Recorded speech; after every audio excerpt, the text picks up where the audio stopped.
On this week's episode of The Pulse, Sacred Heart is giving back with their annual turkey drive. Big news on campus coming to the School of Communication, Media, and the Arts. Find out about how CO2 can affect you. We're going to take you on a trip to a faraway island. And get the rundown on Sacred Heart sports. I'm Anastasia Nicolopoulos. And I'm Julia Ciora. These stories and more on Sacred Heart's very own monthly news program. You're watching The Pulse. From Sacred Heart University in Fairfield, Connecticut, this is The Pulse. Tomorrow's the big day. We've been following the organizers of this year's annual turkey drive as they geared up for one of Sacred Heart's most important charities. Samantha Morano has the story. One of Sacred Heart University's main community outreach events, the 13th annual turkey drive, our very own pioneers will be giving back to the community once again this holiday season. My name is Gracie Patriarco. I'm the Vice President of Community and Inclusion this year in Student Government. We are doing our 13th annual turkey drive currently. It's almost that time, the 26th, but it's been a couple months of really hard work. The turkey drive looks to support our wider Bridgeport community by putting food on the table this Thanksgiving. We raised money this year, $20,000 to get turkeys, and then we also provide some canned goods along with that. So it's an event that just looks to connect with our community a little more as the Sacred Heart ambassadors here. And yeah, we really look to provide during a time that isn't easy for everyone, which is really important. Sacred Heart Student Government has made several fundraising efforts leading up to the big day event. So in terms of fundraising, we had a senior pub night. It was our second annual senior pub night of this year. The theme was Fall Fest, and everyone could donate cans for a discounted cover. So up to 5 cans, or honestly as many as you want, but up to 5 cans would get you a free cover. Even one can would get you $1 to $2 off. We ended up raising hundreds of cans. Like, it was perfect. Like, everyone wants a discounted cover, so it works out well. And then in turn, we get to donate those cans to the food drive. So ultimately, it really helps us because the small portion that we make through the covers was not even really affected. The day of, we meet in Bridgeport at the St. Charles Church as student government as a whole. And it's kind of like an assembly style setup. So the cars start pulling up at around 8 a.m., 7:30, 8 a.m. And yeah, this is where it all begins. And we get to actually interact with the community and bring the turkeys to them, to their cars. We have a hot chocolate truck, which is a hit for the kids of the families. So it's really nice. You get to see the smiles and the difference that you're making. Yeah, so we spend a good chunk of time there in the morning and hand out all the good stuff. Reporting from Fairfield, Connecticut, I'm Samantha Morano. Hold the presses. We've got news. The School of Communication, Media, and the Arts is a recipient of a $100,000 grant from Press Forward, a philanthropic organization founded to support local newspapers and save democracy. Morris Staples has the story. As countless papers across the country have closed, Sacred Heart University is pioneering a new approach to local journalism. In 2018, after 38 years of publication, Easton, Connecticut lost its local paper. In 2020, seeing their neighbor in need, Sacred Heart decided to resurrect the Easton Courier. I think the importance of this endeavor is really the fact that we felt that with the loss of local news, and not just here, around the country, was a terrible blow to the local people in terms of general information, but more important, directly related to our democracy and how we make decisions and why we make decisions. And then we decided, when Easton, the town which is near here, lost their paper, we decided that we could come in, step in, and create one for them. Since then, the Courier has once again become a staple of the Easton community and has even been recognized by the Society of Professional Journalism for its work. This year, Sacred Heart's Community Journalism Collective has been awarded a Press Forward Initiative grant of $100,000 to expand the Courier's coverage into Fairfield and Bridgeport. As local papers across the country have been struggling to stay in business, the Press Forward Initiative is committed to strengthening democracy by protecting local journalism. For The Pulse, Maura Staples, Fairfield. Over at West Campus, Professor McGovern's MK340 class is working with SHU athletes to test air quality and its effects on academic performance. Brian Lupo is the producer of this story. This particular grant application, alongside two of my colleagues, it looks at the title is Digital Air Quality Sensors, Class Monitoring of Behavior, Adaptation on Climate Change.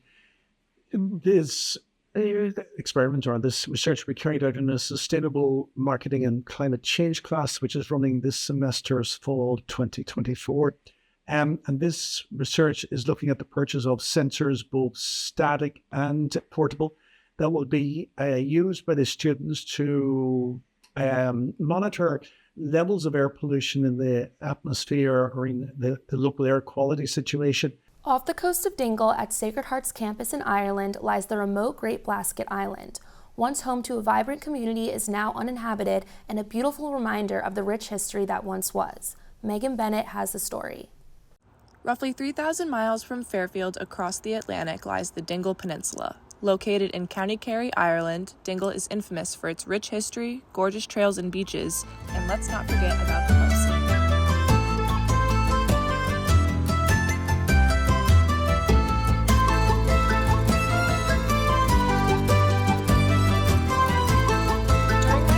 Abroad, I had the opportunity to sit down with Michal Demora, the former director of the Great Blasket Center and a lifelong Dingle native, to learn exactly how much history and culture comes from an island so small.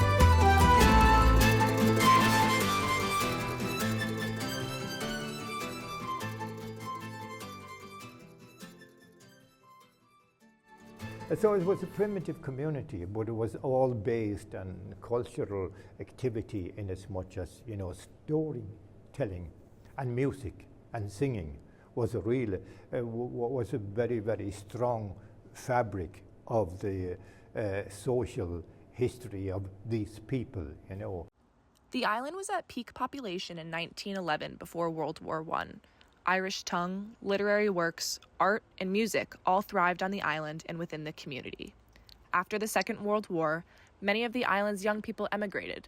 The communication between islanders and mainland began to worsen, and the fishing industry was on a steady decline.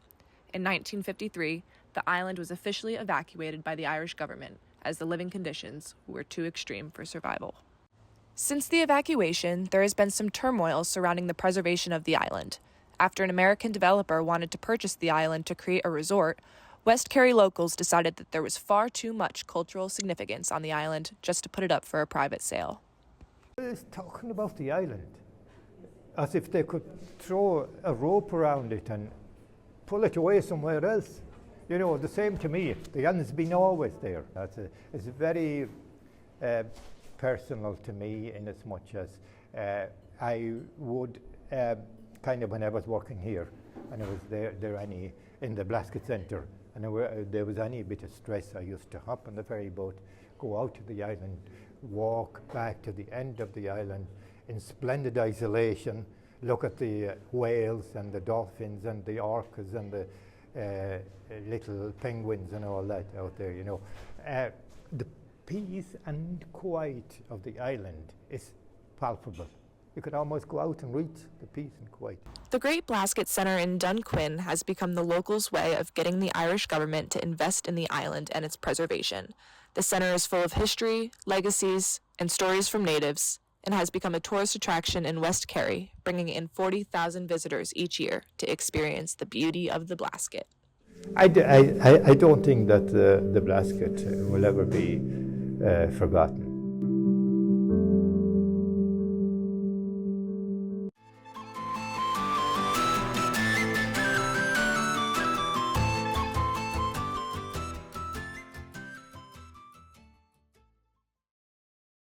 Reporting from Dingle, this is Megan Bennett. It's so important to preserve the history of such a beautiful place. I'd love to take a trip there. When we get back, you all know the NBC TV show The Voice, but we've got our own voice right here at SHU. And come join us as we take a look into the newly renovated home for SHU athletes.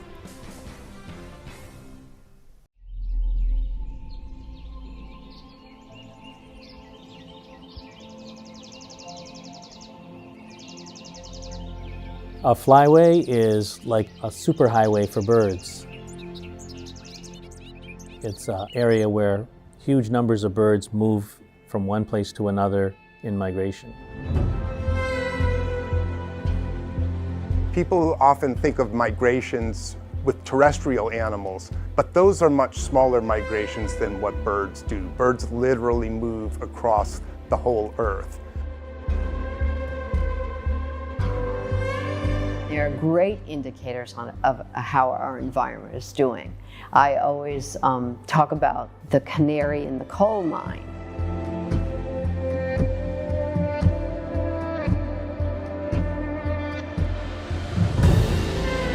Stopover habitat is disappearing faster and faster. The birds are finding fewer and fewer places that they can stop in, and that's leading to a decrease in the populations of many of these migrant birds.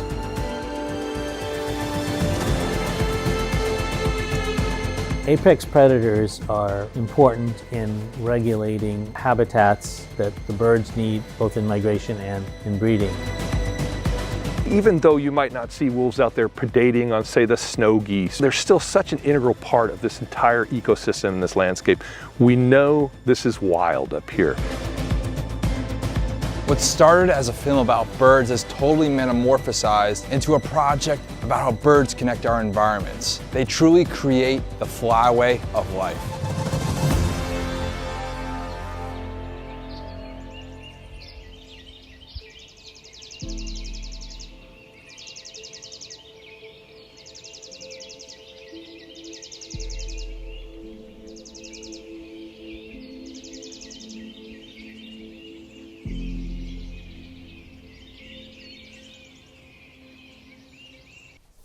Welcome back to The Pulse. Meet Jonesy, the Associate Director for Athletic Marketing and the voice of many sports here at Sacred Heart. Nick Ferrari is here with the story of the big man. You may have never seen Greg Jones, but I'm sure you've heard him. And if you still don't think so, let me give you a little hint. Take your hands down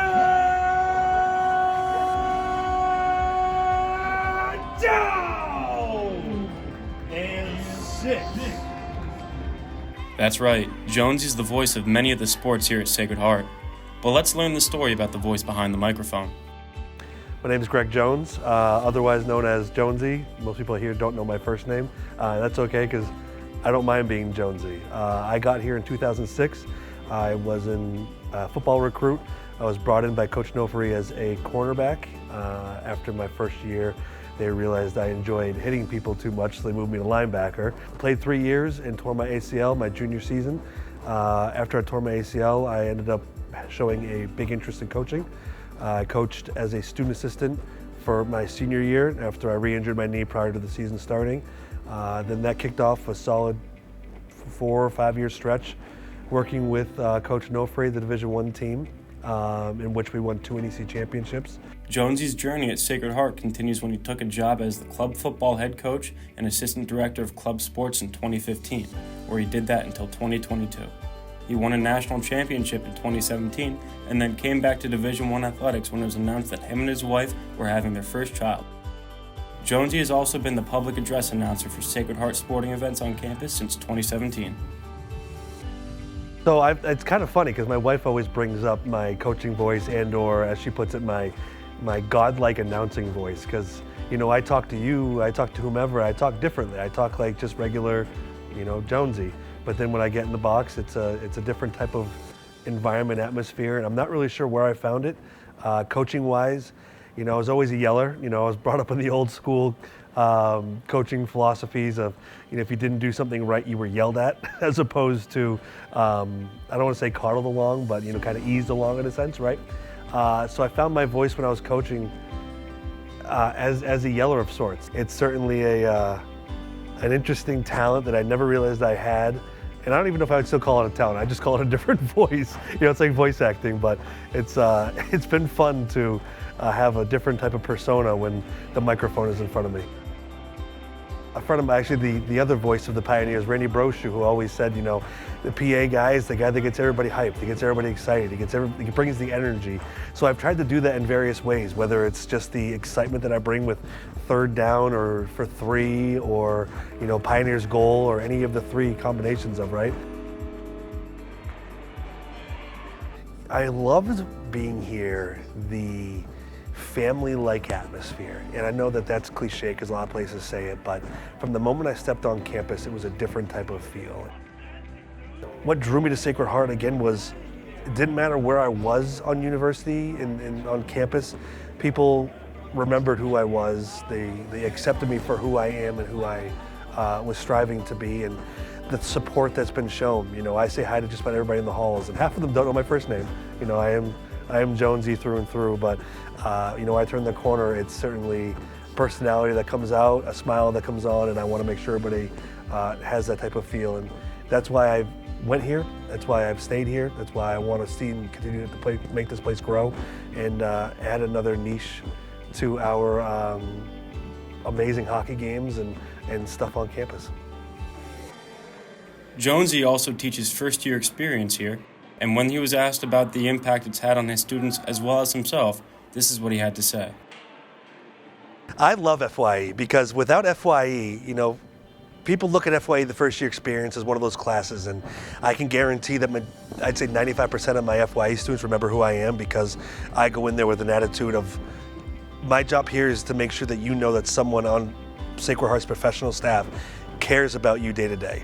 You know, my mental health journey here has been great. You know, I came out a few years ago and told my first year experience class that I tried to kill myself when I was 17 years old, and I'm better for it now. The guy that you see in the front of the room that, you know, shares all types of excitement and exuberance and love of life and love of the world, what hit pretty much rock bottom. And if not for one small thing getting in the way, who knows if I would have succeeded.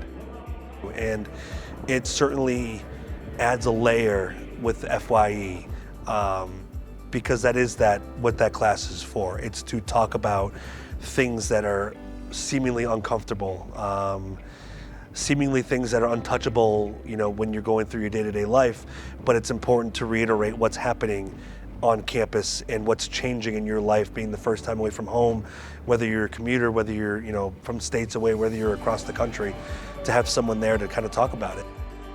And to have them walk in and see this big, mullety guy walk in and, this is your first taste of Sacred Heart teaching? Yes, and you're welcome. But we have fun, and it's a great way for me to talk about what I've gone through here, where my journey has taken me, and hope that at least it helps one student relate and helps them on their, you know, journey through life. Reporting from Sacred Heart University, I'm Nick Ferrari. The William H. Pitt Center and the Center of Sacred Heart's campus recently underwent major renovations. The new and improved home arena for multiple D1 sports welcomed back fans for a grand reopening event last week. Valentina Massoni has the story. On November 21st, the William H. Pitt Center welcomed athletes and fans back for a grand reopening. After months of construction for much-needed renovations, the home opener games for both men's and women's basketball teams took place. The Pitt Center is not only the home arena for basketball, but also the D1 volleyball and wrestling teams. The fencing and cheerleading teams also use the gym spaces to practice and will benefit from the upgrades. It was used from 6 a.m. to 10 or 11 p.m. for an entire academic year since 1997. That's a lot to ask of a building of any size. It really needed to renovate. The gym was redesigned to create the most welcoming and productive environment for student athletes and visitors alike. And it's much more of a fun atmosphere for the student athletes as well as the fans. Just to see that we are upgrading our campus in all aspects, it's pretty exciting to be a part of. It also is going to help us when we bring recruits on campus, just to show a brand new gym and the updates that we're making and just the constant upgrades that the university is making. The basketball court was reconfigured to face a different direction. Now, there's a full arena as well as an auxiliary area that can act as a practice space or additional event area. A passageway attaches the two, meaning a variety of events can take place at any given time. There were also changes made to audio, lighting, and video equipment, including large video screens which will highlight players' successes. And all the enhancement with the technology and what's been improved is just going to help us train better and have a better product on the court. The Sacred Heart community is buzzing with excitement about the athletics department's most recent upgrades.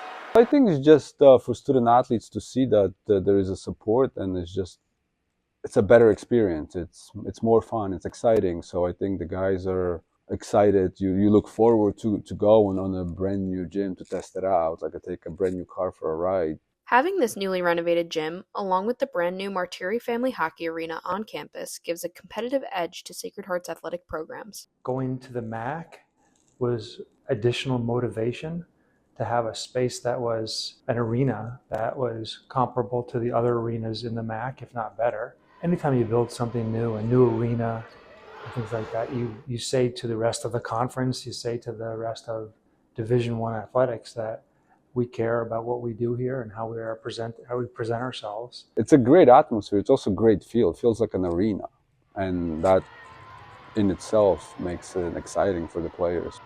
What student athletes wouldn't want to play in a brand new arena? The basketball teams just recently hit the court, and with the spring athletic season approaching, the renovated Pitt Center is promising a more competitive future for Sacred Heart's D1 sports. Right now, athletics are in the spotlight, but only time will tell what university advancements the future holds. For The Pulse, from Fairfield, Connecticut, I'm Valentina Massoni.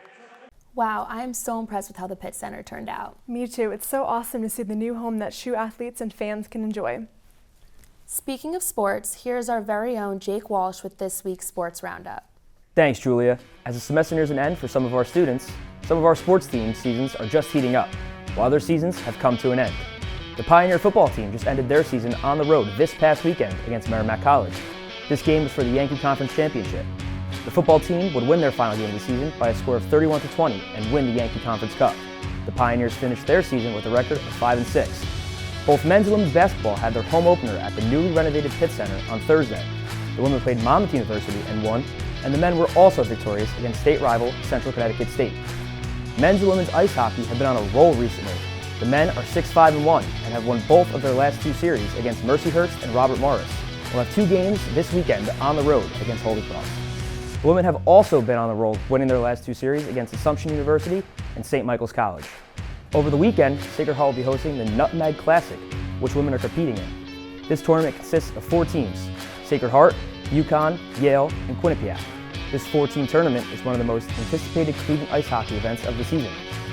Don't want to miss any of your favorite Pioneer sports? Check out Sacred Heart's new streaming service, Pioneer Plus, a great way to keep up with some of your favorite SHU sports teams and keep up with all the action. That's all for this week on SHU Sports Round Up. I'm Jake Walsh. Happy Thanksgiving. Back to you guys. Thanks, Jake. When we come back, find out about Habitat for Humanity. Are you hungry? How about taking a drive to a fast food favorite, the best in Bridgeport?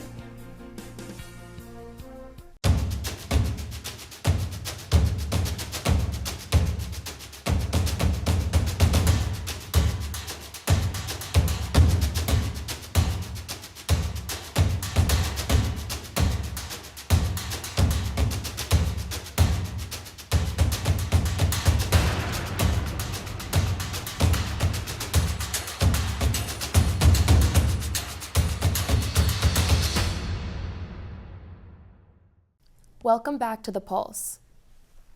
Sacred Heart students dedicate 115,000 hours of time and effort into community service for over 50 community organizations. On November 9th, students volunteered for Habitat for Humanity, building a house and helping this family receive a brand new home at a dedication ceremony. Lauren English has the story. I'm here in Bridgeport, Connecticut at a Habitat for Humanity worksite, where Habitat homeowners and volunteers build homes for families in need.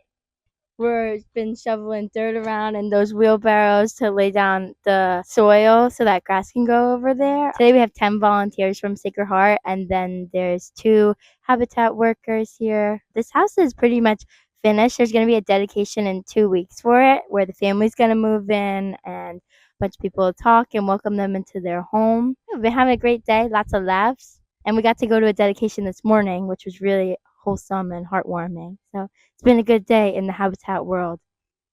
Down the road, the nonprofit organization is hosting a dedication ceremony where they finally hand over the keys to a family in need. The mayor of Bridgeport, Joe Ganim, makes every effort to attend the Habitat for Humanity dedication days. He expressed the importance of this organization in the Bridgeport community and gave kind regards to the family receiving the home. Greatest need, or one of the greatest needs, is more affordable housing, affordable homes, opportunities like this for individuals to live the American dream. Bridgeport wants to be a bigger partner with you and others to make sure that others can stand on their porch with their family and be a part of what's happening here today. Thank all those who make today happen. There's so many who continue to do it with us together. Thank you so much. Home dedications are extremely special. It's a day to really celebrate all of the hard work that the family has done to get to this point, this property. We were so excited to be able to rehab it and to sell a family a home where they can call theirs forever. And that's what Habitat's all about. We want to give families that long-term generational wealth through home ownership, and today is the day to really celebrate all of that hard work, because it is years and years of preparation and work to get this day. It's glorious and it's beautiful, and I'm just really excited to be able to be a tiny part of Jasmine's entire journey with Habitat. I always have a dream, and today I'm achieving this dream to having this beautiful house, and it's a home for my family. And thank you to Habitat for being my angel and making this dream come true. Today is one new chapter for my family. And this is thank you to all of you guys. Thank you. From Bridgeport, Connecticut, I'm Lauren English. Located just a few minutes outside of campus, right on Main Street, the Merritt Canteen has stood for about 82 years. Julia Ciora has the story. If you're looking for somewhere close by to satisfy those midday cravings or late-night munchies, Merritt Canteen is the place to be. The Merritt Canteen started out as a little hut serving some of the best hot dogs, burgers, and seafood around, being one of the few places that serve fast food to order while being prepared right in front of you. The restaurant even got recognition from Guy Fieri on diners, drive-ins, and dives. Over the years, the canteen has become famous for serving great food at fair prices, which is one of its many aspects that grabs the attention of SHU students. I've been working here for a year now, this month, I think. We get a lot of college kids, Sacred Heart.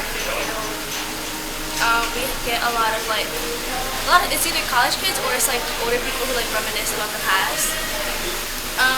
We sell a lot of cheeseburgers, hot dogs, famous for our hot dogs, milkshakes a lot. The Merritt Canteen is super convenient for SHU students. It's a great spot to stop at in between classes or a perfect place to unwind after a long study session. Plus, the food comes out fast, so even if you're in a rush, you can grab a delicious meal on the go.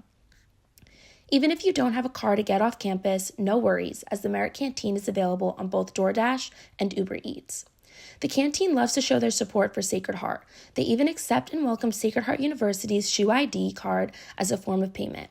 They are open until 1 a.m. Mondays through Wednesdays, 2 a.m. on Thursdays, and 4 a.m. on weekends in order to satisfy those late-night cravings you may have after long hours of studying. Even professors love the Merritt Canteen, especially their hot dogs. Take it from our very own Professor Miller, who's been a customer of the Merritt Canteen for years. I've been going to the Merritt Canteen for close to 25 years, and it's always dependable, and I really enjoy going there whenever I can. My favorite thing to get there is a hot dog with mustard, onion, and sauerkraut, and French fries, and it's very important that you eat the French fries in the car on the way to wherever you're going. Okay, eat them immediately and have the hot dogs later. Whether you're looking to grab a quick bite or fueling up for a late-night study session, the Merritt Canteen is the place to be. Head over to the Merritt Canteen and see for yourself why it was on diners, drive-ins, and dives. For The Pulse, this is Julia Ciora, Bridgeport, Connecticut. Have you ever been to the canteen? Yes, I loved it there. Me too. My favorite thing to get is the cheesesteak. Well, that's all we have for you today. Thanks for watching, and be sure to tune in to our next episode. I'm Anastasia Nikolopoulos. And I'm Julia Ciora. We'll see you next time on The Pulse.